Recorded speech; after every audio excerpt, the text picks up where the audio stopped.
Hey groupers, Pastor Marshall. Hope that you are excited to be in group and to dig into 2 Kings chapter 5, this famous story in the Old Testament of Naaman, the commander of the army of Aram.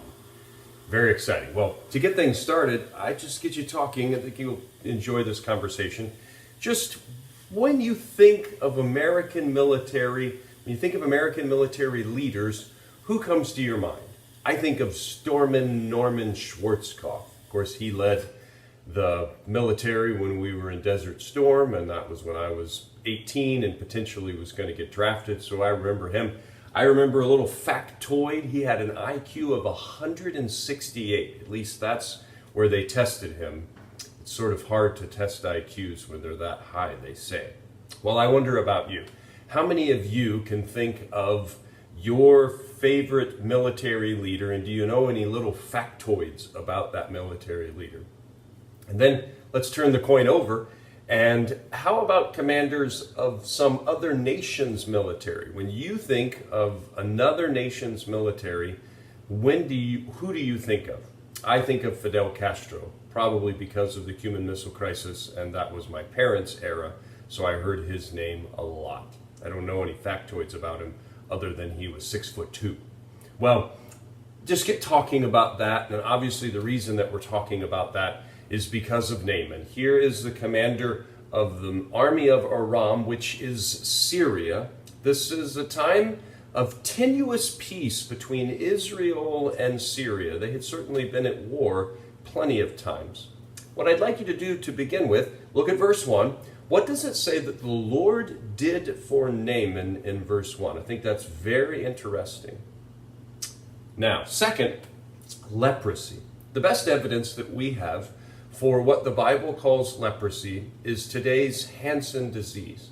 It is a condition where someone does not feel pain, where their nerve endings stop doing what they're supposed to do. And it is a terrible disease because when they don't feel pain, something as simple as a blister that's developing when they're chopping wood, they are unaware of.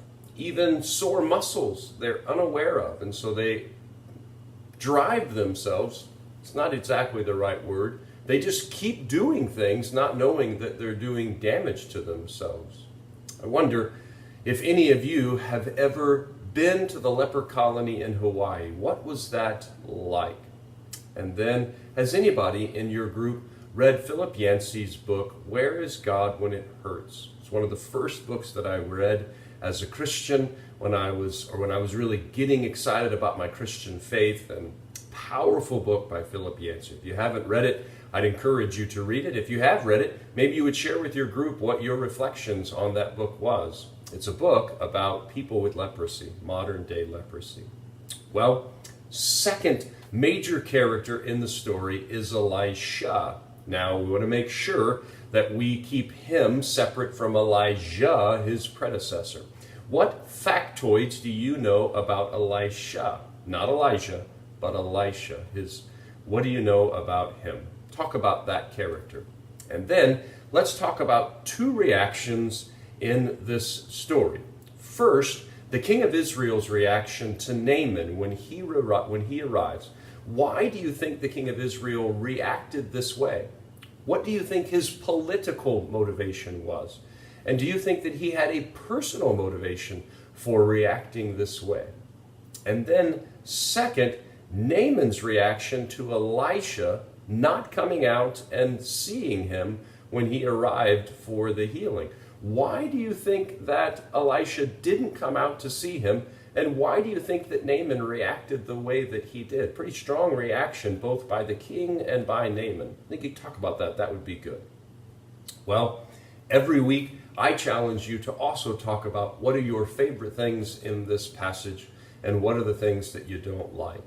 My favorite thing, I just love Naaman's servants. Here he comes back. He's having a little bit of a spoiled brat temper tantrum because Elisha didn't come out and wave around his hands and do something fancy.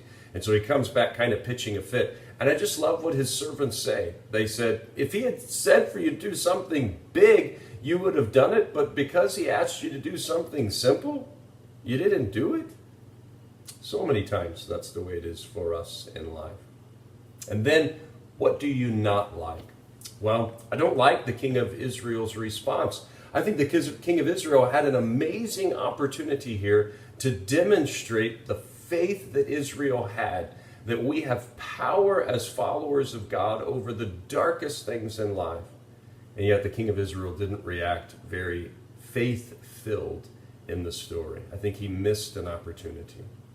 Well, we are going through a financial series, and we're looking at some of these stories to help us with that study. I hope that you remember the commitments that we made this last weekend. The very simple commitment that we would write out a budget of our finances and that we would keep it. It's one thing to hear of a simple commandment. It's another thing to follow through, to go down to the Jordan River and to wash 7 times, to get that budget out, to fill in the blanks every month. What were our expenses? What was our income? Well, I hope that you are making commitments to keep a budget, to put it on your refrigerator or on top of your desk so that you see it often. I hope that you have a great study, and I'll see you this next weekend as we get some encouragement from God's Word on our finances. God bless.